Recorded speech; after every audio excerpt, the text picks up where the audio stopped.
بسم اللہ الرحمن الرحیم۔ السلام علیکم، ویلکم ٹو ہم کہانی۔ اگر آپ نے ابھی تک چینل کو سبسکرائب نہیں کیا تو چینل کو سبسکرائب کر دیجئے، ناول کو لائک ضرور کر دیا کیجئے اور کمنٹ میں اپنی قیمتی رائے ضرور دیا کیجئے۔ چلتے ہیں ناول کی طرف۔ وہ زمل کے کمرے میں چلا گیا۔ ہیلو دوست، کیسی ہو؟ میں ٹھیک ہوں دوست۔ زمل کی آنکھوں میں شازم کو دیکھ کر ایک چمک آئی تھی۔ زمل، تمہیں پتہ ہے آج تم میرے گھر جاؤ گی، میرے ساتھ وہاں جا کر تم جلدی سے ٹھیک ہو جاؤ گی۔ کیا تم میرے ساتھ چلو گی؟ ہاں دوست، میں آپ کے ساتھ جاؤں گی، میں وہاں آپ کے ساتھ رہوں گی نا؟ وہ خوش ہوتے ہوئے بولی تھی۔ ہاں، ادھر میری ماما ہیں، داجی ہیں اور چاچی ہیں، میرا بھائی بھی ہے، میری بھابھی ہے اور میری پیاری سی بیوی۔ بیوی؟ ہاں بیوی بہت اچھی ہے، تمہارے ساتھ دوستی بھی کرے گی جیسے اس نے میرے ساتھ کی۔ دوست، کیا وہ آپ کی دوست ہیں؟ ہاں وہ میری بھی دوست ہے، لیکن آپ تو صرف میرے دوست ہیں، وہ منہ بناتے ہوئے بولی۔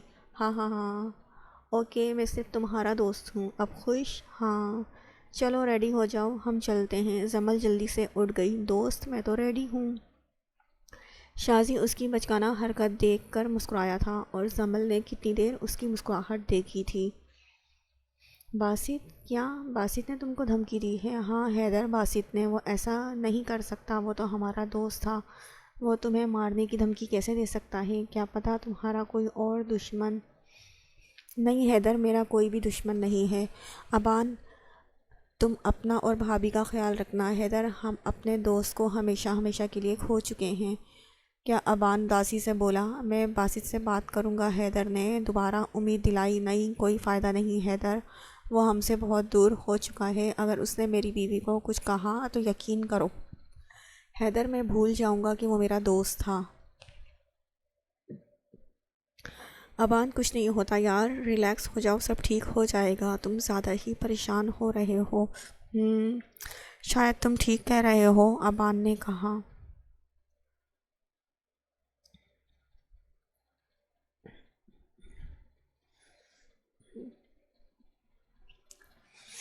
دلاور شیخ نے تمہارا کام کر دیا ہے۔ دلاور شیخ، میں نے تمہارا کام کر دیا ہے۔ اس پاشا نے مجھے دھوکہ دیا ہے، اب میں بھی اسے برباد کر دوں گا۔ مجھے بس میری بلبل چاہیے، میں آپ کا ہر وہ کام کروں گا، ہر کام میں آپ کی مدد کروں گا، تم فکر ہی نہیں کرو، تمہیں تمہاری بلبل مل جائے گی، تمہاری بلبل تک پہنچ جائے گی، لیکن تمہیں میرا ایک کام کرنا ہوگا۔ کیا کام؟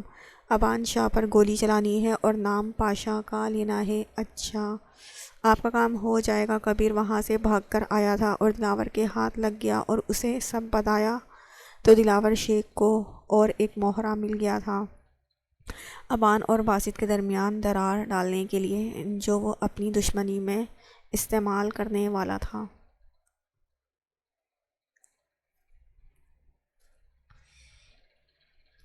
صبح پاشا اٹھا تو اس کا سر چکرا رہا تھا، تب تک جنت بھی اسے ہوش میں آتا دیکھ کر جلدی سے پانی لے آئی۔ باسط، یہ لیں پی لیں، آپ کے چکر ختم ہو جائیں گے۔ باسط نے ایک نظر گلاس اور ایک نظر جنت کی طرف دیکھا، جو کہ انتہائی خوبصورت لگ رہی تھی۔ ایک نور سا اس کے چہرے پہ بکھرا ہوا تھا۔ وہ اب اپنی اتنی پاکیزہ بیوی کو دیکھ کر خود ہی شرم سے سر جھکا گیا تھا۔ اس کی اتنی فکر تو کبھی کسی نے نہیں کی تھی۔ بہت عرصے بعد اس کو فکر کرنے والا ملا تھا۔ اس نے چپ چاپ گلاس پکڑا اور پانی پی لیا۔ آپ کو میری فکر کرنے کی ضرورت نہیں ہے، مجھے ان سب کی عادت نہیں، نرم انداز میں بولا تھا۔ لیکن پہلے آپ کے پاس میں نہیں تھی نا، جنت نے جواب دیا۔ اب آپ کو عادت ڈال لینی چاہیے، اس کا نرم انداز دیکھتے وہ بولی تھی۔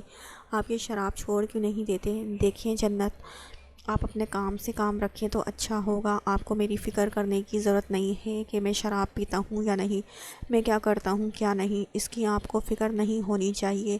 جنت کے چہرے سے مسکراہٹ غائب ہوئی تھی، وہ چپ کر کے چلی گئی۔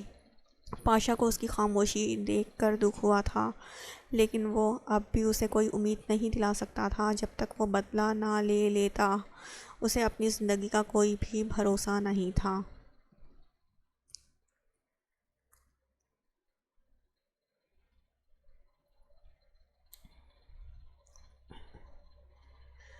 وہ اٹھ کر فریش ہونے چلا گیا۔ اسے اب جلد سے جلد کچھ کرنا تھا۔ داجی، داجی، کیا ہوا؟ کرمو، کیوں شور مچا رہے ہو؟ داجی، میری عزت لٹ گئی، میں برباد ہو گیا۔ کرمو، روتے ہوئے بولا، داجی میں کیا کروں، ہوا کیا ہے کرمو، بتاؤ تو۔ داجی، بشیر کے بیٹے نے میری بیٹی کی عزت لوٹ لی ہے، میرے پاس تو اب کچھ نہیں بچا، اب کون کرے گا میری بیٹی سے شادی۔ کرمو تو پھوٹ پھوٹ کر رو رہا تھا۔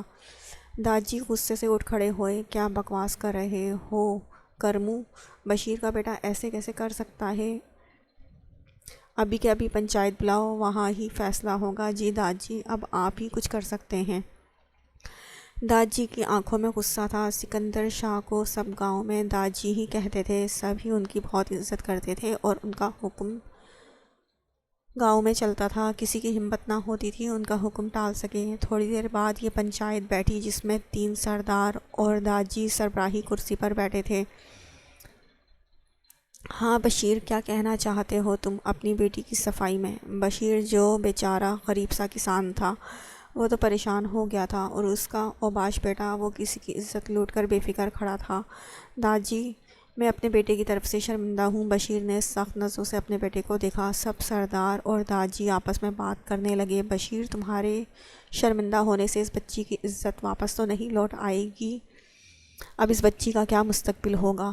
اور کرمو اور اس کی بیوی ایک سائڈ پر کھڑے ہو کر اپنی بچی کی قسمت پر رو رہے تھے۔ داجی اور سردار سب الگ ہوئے تھے، سب نے انہیں دیکھا تھا۔ اب اس گاؤں میں اس بیچاری لڑکی سے کوئی شادی نہیں کرے گا بشیر، تیرے بیٹے افضل کو ہی کرمو کی بیٹی نوری سے شادی کرنی پڑے گی، اور اسے 100 کوڑے مارے جائیں کہ یہ دوبارہ کسی لڑکی کی طرف غلط نگاہ سے نہ دیکھے۔ افضل نے جھٹکے سے سر اٹھا کر دیکھا تھا۔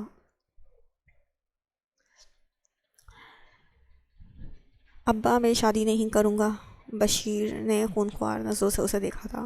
چپ کر، بے غیرت، کسی کی بیٹی کی عزت خراب کرتے ہوئے تجھے شرم نہیں آئی؟ تم اب چپ کر کے بیٹھ جاؤ، جو اب پنچایت فیصلہ کرے گی وہ ماننا ہوگا۔ بشیر اپنے بیٹے کو سمجھا رہا تھا، اگر اس نے شادی نہیں کی تو سارے گاؤں والے اسے پتھر مار مار کر اس کی موت لائیں گے، اگر اسے اپنی موت چاہیے تو شوق سے شادی سے منع کر سکتا ہے۔ داجی گرجے تھے، نہیں نہیں داجی، ایسا نہ کہیں، میرا بیٹا شادی کرے گا۔ جاؤ کرمو، اپنی بیٹی کو لے کر آؤ، میرے سامنے آج ہی یہ نکاح ہوگا۔ کرمو اور کرمو کی بیوی نے مشکور نظروں سے داجی کو دیکھا تھا۔ تھوڑی دیر میں ہی نکاح ہو گیا تھا۔ جب داجی اٹھ کر جانے لگے تو وہ رکے۔ میرے لیے اس گاؤں میں سب برابر ہیں، اگر اس کی جگہ میرے گھر کا کوئی لڑکا ہوتا تو اسے بھی میں سزا دینے میں دیر نہ لگاتا۔ اگر وہ میرا فیصلہ نہ مانتا تو سبھی داجی کے انصاف کو پسند کرتے تھے۔ سمندر شاہ، ہمیں خوشی ہوئی، کچھ سال پہلے تم نے ایک فیصلہ کر کے اس گاؤں کی بہن بیٹیوں کی عزت بچائی تھی، اور آج پھر سے ایک فیصلہ کر کے آپ کی عزت گاؤں میں اور بڑھ گئی ہے۔ یہ میرا فرض ہے۔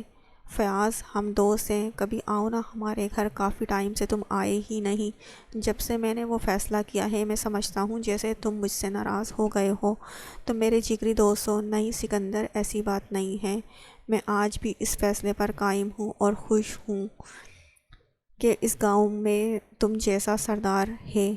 میں ضرور آؤں گا اور اپنی بہو سے بھی ملوں گا۔ چلو ٹھیک ہے، میں چلتا ہوں۔ دونوں الگ الگ راستے پر چلے گئے تھے۔ ابھی وہ پھول لے کر اپنی گاڑی کی طرف بڑھ رہا تھا کہ اسے اپنے پیٹ پر کچھ گرم سا لاوا نکلتا ہوا محسوس ہوا۔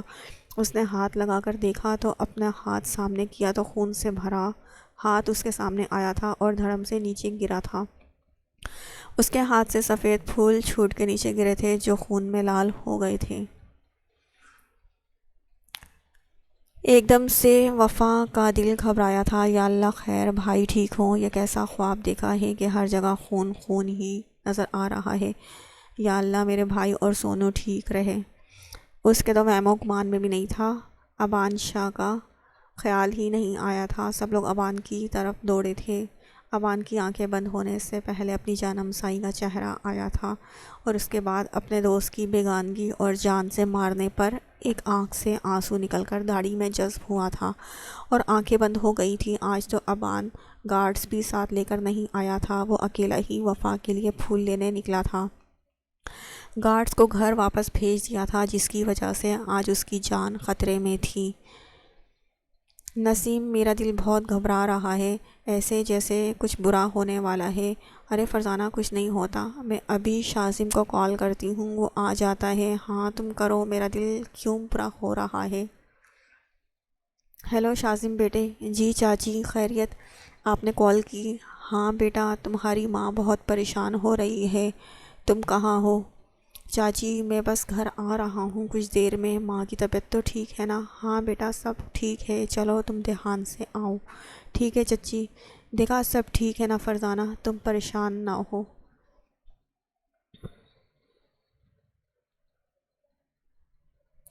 وہ جو رات کے کھانے کی تیاری کر رہی تھی کہ باہر دروازہ کھلنے کی آواز آئی، وہ جلدی سے کچن سے باہر نکلی تو سامنے کرم دین کو دیکھ کر وہ پریشان ہوئی، کیونکہ کسی بھی گارڈ کے اندر آنے کی اجازت نہیں تھی۔ بیگم صاحبہ، ابان سائیں کو گولی لگی ہے، ہاسپٹل میں ہیں، آپ جلدی سے آ جائیں، ہمیں وہاں جانا ہے۔ وفا کو ایسا لگا کہ ایک دم سے اس کی سانس کسی نے کھینچ لی ہو۔ وہ جلدی سے کمرے میں بھاگی اور چادر لے کر آتی جلدی سے باہر کی طرف دوڑی۔ ابان کا آپریشن چل رہا تھا، وفا جلدی سے بھاگتی ہوئی آئی تھی۔ پتہ نہیں کیوں وہ ابان شاہ سے آزاد بھی ہونا چاہتی تھی، لیکن اس کو گولی لگنے کا سن کر وہ پاگل ہونے کو تھی۔ اسے ڈر لگ رہا تھا کہ ابان کو کچھ ہو نہ جائے، اسے خود بھی اپنی کیفیت سمجھ نہیں آ رہی تھی۔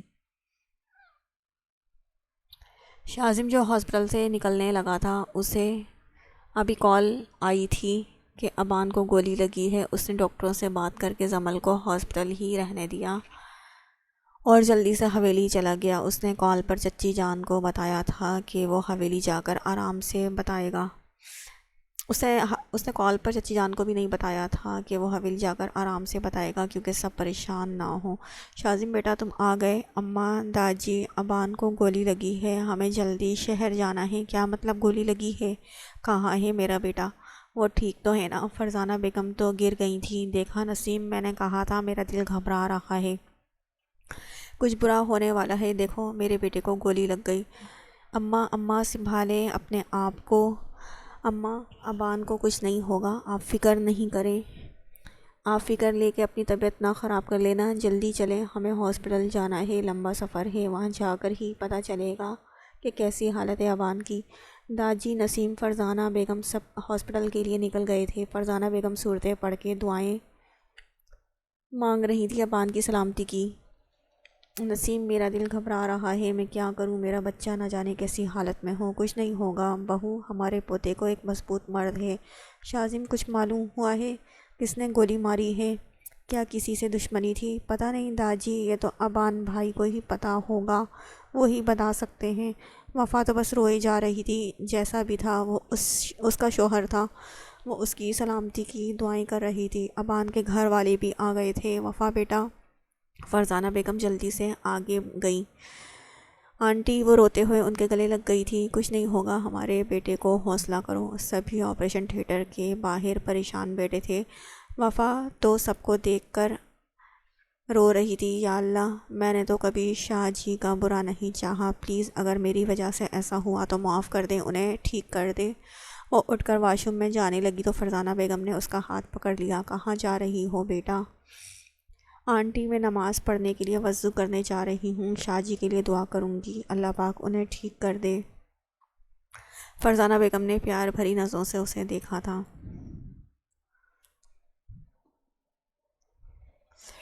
میرا بیٹا خوش قسمت ہے کہ میرے بیٹے کی زندگی میں تم آئی ہو، اس نے تمہارے ساتھ اچھا نہیں کیا، پھر بھی تم اس کے لیے مخلص ہو۔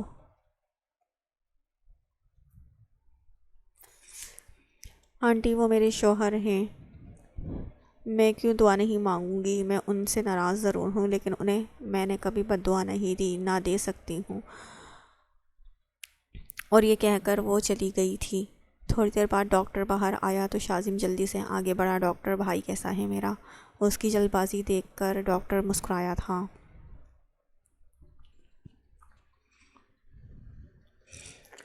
ریلیکس بیٹا، آپ کا بھائی اب خطرے سے باہر ہے، تھوڑی دیر میں ہوش آ جائے گا، یہ کوئی معجزہ ہی ہوا ہے کہ وہ بچ گئے، کسی کی دعائیں انہیں زندگی کی طرف لے آئی ہیں، جیسا کہ بہت خون بہہ چکا تھا جس کی وجہ سے ان کی جان بھی جا سکتی تھی، اور گولی ہارٹ کے قریب لگی تھی، سب کے دلوں کو سکون آیا تھا۔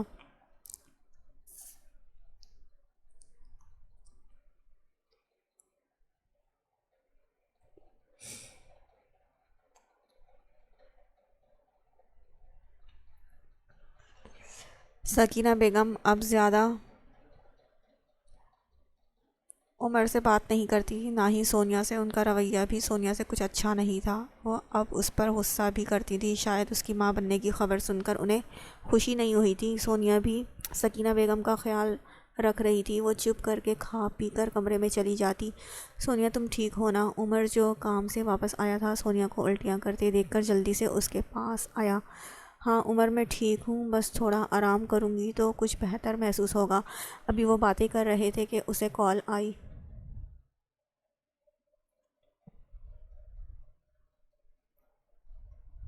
السلام علیکم عمر۔ وعلیکم السلام، جی کون؟ میں شاذم بات کر رہا ہوں۔ او شاذم، کیسے ہیں آپ؟ میں تو ٹھیک ہوں، لیکن وفا کو آپ کی ضرورت ہے۔ کیا ہوا وفا کو؟ ابان کو گولی لگی ہے، وہ ہاسپٹل میں ہے۔ ہم سب وہاں ہیں، آپ بھی آ جائیں پلیز۔ وفا نے رو رو کر اپنا برا حال کر لیا ہے۔ او شیٹ، میں ابھی آیا، مجھے لوکیشن سینڈ کر دیں۔ کیا ہوا ہے عمر؟ سب ٹھیک تو ہے نا؟ وہ امان کو گولی لگی ہے، مجھے ہاسپٹل جانا ہے۔ مجھے بھی جانا ہے ساتھ عمر، وفا کو میری ضرورت ہوگی وہاں۔ نہیں سونیا، تمہاری طبیعت ٹھیک نہیں۔ نہیں عمر، مجھے جانا ہے، میں گھر میں رہوں گی تو پریشان رہوں گی۔ عمر نے سونیا کی طرف دیکھا۔ اوکے چلو، وہ ہاسپٹل کے لیے نکل گئی۔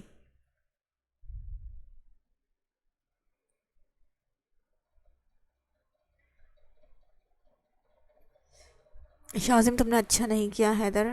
پاشا، یہ تم نے اچھا نہیں کیا۔ حیدر خود سے گویا ہوا، اس کا دوست اسے ہی غلط سمجھ رہا ہے۔ ابھی وہ ناشتہ کر رہا تھا کہ اس کے موبائل پر کال آئی۔ اس نے کال ریسیو کی۔ باسط، کتنے عرصے بعد اس نے اپنے دوست کی آواز سنی تھی، پھر بھی وہ پہچان گیا تھا لیکن انجان بنا رہا۔ کون بات کر رہا ہے؟ میں حیدر، مجھے پتا ہے تم پہچان گئے ہو، لیکن کوئی بات نہیں، تم ایک دوست کی جان لے سکتے ہو تو تم مجھے کیسے پہچانو گے؟ کیا مطلب کس کی جان لی ہے میں نے؟ پاشا حیرت سے بولا۔ تم اتنے انجان کیوں بن رہے ہو باسط؟ ابان تمہاری وجہ سے موت کے منہ سے نکل کر آیا ہے اور تم انجان بن رہے ہو؟ کیا بکواس ہے یہ؟ حیدر، کیا ہوا؟ ابان کو گولی لگی ہے اسے، اور صبح اسے تم نے ہی فون کر کے دھمکی دی تھی نا کہ تم اسے گولی مار دو گے۔ حیدر میری بات سنو۔ لیکن آگے سے ٹو ٹو کی آواز سے اس کے حواس جھنجھنا اٹھے تھے۔ اس کا دل کر رہا تھا ابھی اپنے جگری دوست کے پاس جائے اور اس کے گلے لگ جائے، اس کا حال احوال پوچھے، لیکن وہ چاہ کر بھی اپنی بہن سے کیا ہوا وعدہ نہیں توڑ سکتا تھا۔ وہ امان شاہ سے ہمدردی نہیں کر سکتا تھا۔ اس کا دل بہت بے چین ہونے لگا تھا۔ کیا ہوا باسط؟ جنت نے اس کے کندھے پر ہاتھ رکھا تو وہ بوکھلا گیا تھا۔ کچھ نہیں، آپ جائیں پلیز، میرے سامنے مت آیا کریں۔ آپ سے شادی کر لی ہے، اس کا مطلب یہ نہیں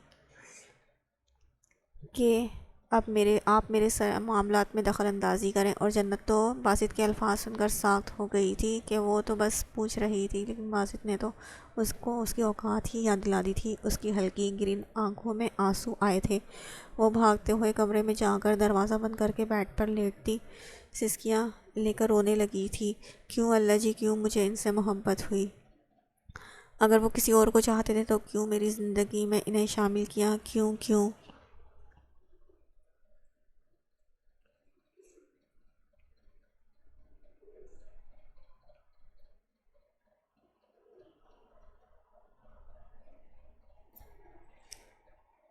ابے مجھے ہاتھ لگاتا ہے؟ تیری اتنی ہمت کہ مجھے ہاتھ لگائے؟ مایا خان تیری ایسی درگت بنائے گی نا، تیری 7 نسلیں میرا نام یاد رکھیں گی۔ وہ جو فل بلیک پینٹ شرٹ پہنے، کلائیوں میں بریسلیٹ اور کندھے تک آتے بال اور ہیل والے شوز پہنے، وہ لڑکی کم اور لڑکا زیادہ لگ رہی تھی۔ بہن جی غلطی ہو گئی۔ بہن جی ہوگی تیری اپنی بہن، میں تجھے بہن جی ٹائپ کی لگ رہی ہوں؟ وہ غصے سے بولی، اور وہ لڑکی تو عجیب نظروں سے مایا خان کو دیکھ رہے تھے کہ وہ پہلے سے تنگ کر رہے ہیں تب بھی مارا ہے، اور بہن جی بول رہے ہیں تب بھی غصہ کر رہی ہے۔ انہیں تو سمجھ ہی نہیں آ رہا تھا وہ اس مخلوق سے کس طرح معافی مانگے۔ مایا اپنی لک کا بہت خیال رکھتی تھی۔ اس کی گرے آنکھیں کسی کو بھی دیوانہ کر سکتی تھیں، لیکن وہ محبت کے جذبوں سے کوسوں دور تھی۔ اس کا ماننا تھا محبت ایک فضول چیز ہے، ہم بس وقت کا ضیاع ہی کرتے ہیں، اور وقت ضیاع کرنے والوں کو دنیا سے ہی ضائع کروا دیتی تھی۔ وہ سوچتی تھی کہ اس کی بہن بھی محبت کی وجہ سے چلی گئی، لیکن حقیقت کوئی نہیں جانتا تھا۔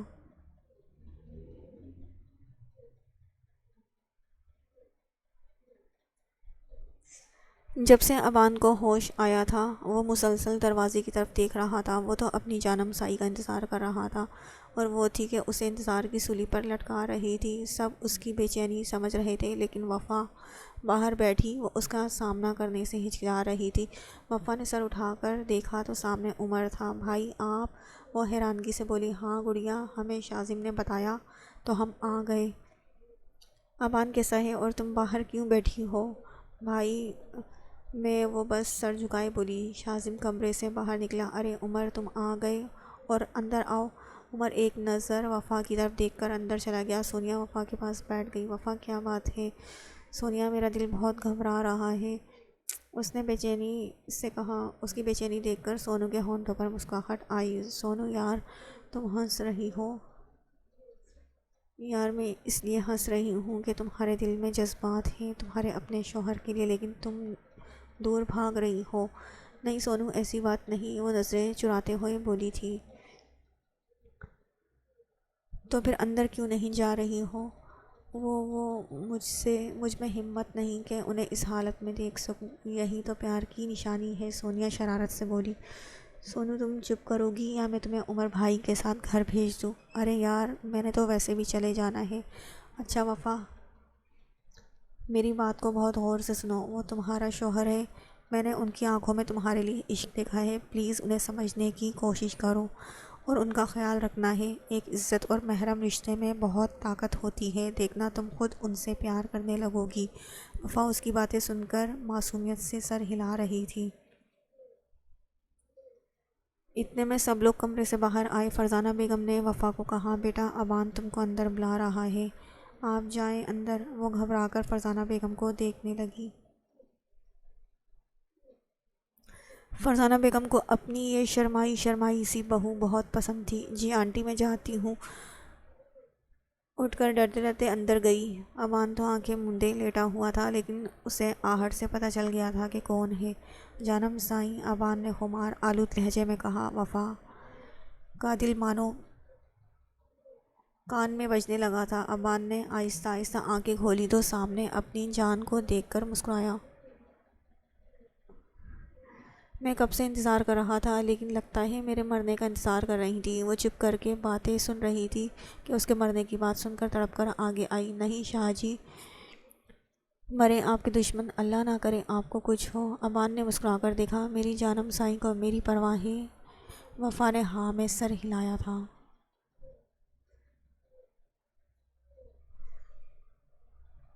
ویسے جانم سائیں میں نے سنا ہے تم کب سے میرے لیے نماز پڑھ کے دعائیں کر رہی ہو، دیکھو تمہاری دعائیں رنگ لے آئی ہیں، میں تمہارے سامنے زندہ ہوں۔ شاہ جی آپ جلدی سے ٹھیک ہو جائیں۔ ابان نے اس کا ہاتھ پکڑ لیا۔ لٹل ڈول بیٹھو میرے پاس، ابھی تو تم آئی ہو، اب اگر مجھ سے دور گئی تو تمہاری خیر نہیں، وہ غصے سے بولا تھا۔